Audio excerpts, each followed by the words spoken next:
We've come to my favorite part. Are you talking about Pommard? I have to admit, in this vintage, my heart really went to the Pommard because Why? Because it's not a region. I'll be very honest that I particularly say I love, and this is the one I'm looking forward to.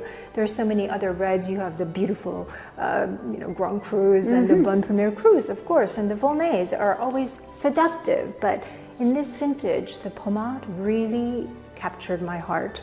There was a depth there with a poise and balance that really was quite spectacular.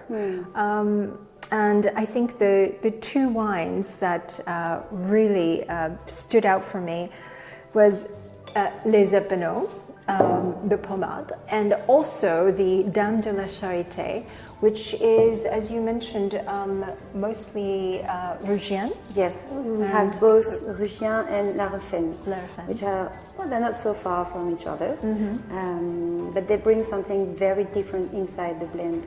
You have the elegance, the always juicy and complete and achieved part from the Rougian, and you have something more round and bodied and balanced, like romantic part with La Refène.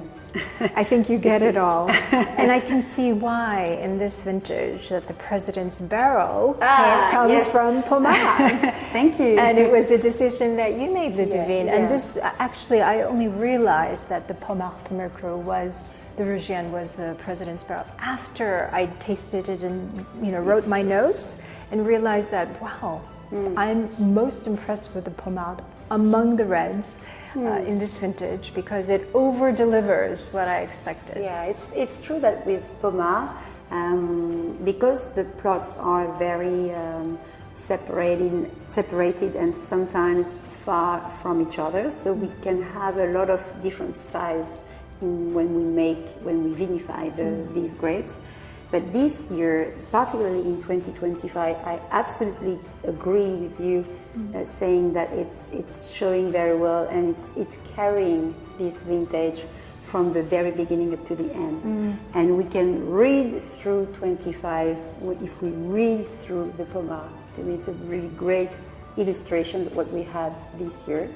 Mentioning to me Pommard, which is not Raymond. Let's go on Suzanne. Oh. Yes.